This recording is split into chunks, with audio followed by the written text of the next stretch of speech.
Hello everyone. Today is my next video on partnership. In my previous video, I talked about sole proprietorship, and the improved version of sole proprietor is now the second form of business organization, that is partnership. So, it basically partnership form of business organization is evolved to overcome the shortcomings of sole proprietor and also joint Hindu family business. If we talk about what is partnership, basically partnership is formed by two or more members, each of whom is liable to the firm's debt.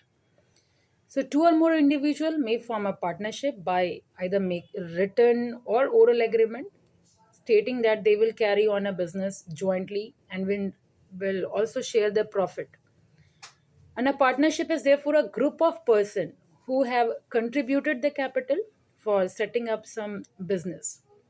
And it you can also say that partnership is a voluntary association of two or more person who agree to carry on some business jointly and share its profit and losses. The person who enter into partnership are individually called as partner, and collectively it is called as firm. So uh, few definition of partnership which is famous, which is in the Partnership Act, that partnership is the relation between person who have agreed to share profit of the business carried on by all or any one of them acting for all. This is one of the main principle of partnership. So if we with this definition we can also talk about different features of partnership, like in partnership there need to be two or more person, and the maximum number in to be in partnership is 50, which has been mentioned in Companies Act 2013. Means in recent amendment, number of members is not been mentioned in Partnership Act, it has been mentioned in Companies Act 2013.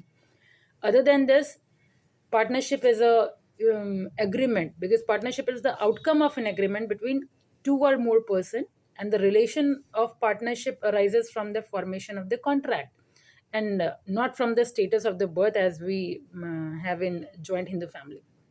So if a proprietor gives a share in the profit to his employee, it will not be called partnership unless there is an agreement of partnership between the two. So the agreement may be oral or in written, but it must satisfy all the essentials of valid contract act. Mean to say, it must it should be from free consent. There should not be cohesiveness. They should be mentally of sound mind, right? So these are the essentials of valid contract. Other than that, partnership is a lawful business. Partnership can be formed only for the purpose of carrying on the business only. So, an association of person who jointly own a house without carrying on a business is not partnership, right? So, moreover, the business carried on by the partner must be lawful. So, any type of illegal act like theft, smuggling, these type of work cannot be uh, considered as partnership. Other than that, we talk about sharing of profit, because the agreement between the partner must be to share the profit of the business, and there can be no partnership without the intention of mutual gain. So the profit must be distributed among the partners, that too in an agreed ratio.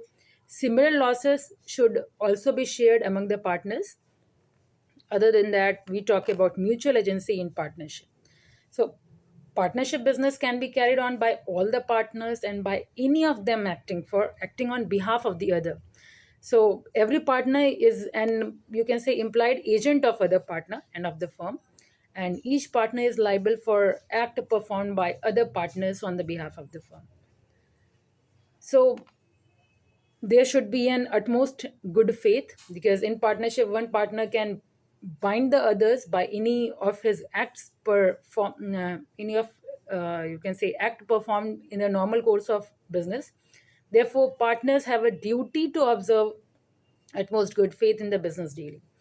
They must disclose all the information they possess to the other and be true to each other. We also talk about unlimited liability of the partner, because each partner is liable for an unlimited extent of the firm's obligations towards outsider. So this means that if the partner's asset is inadequate to meet its debt in full, even the personal property of the partners can be attached to satisfy the claim. Here, restriction on transfer of share is also applicable, because no partner can transfer a share in the partnership without the prior consent of all other partner, right? We also talk about there's no legal entity in partnership, because a partnership firm has no independent existence without partners. Therefore, insolvency, retirement, insanity, or the death of the partner can bring end of the business. So basically, these were the features of partnership. In my next video, basically, I will be talking more about this topic, partnership. Till then, thank you. See you in my next video series.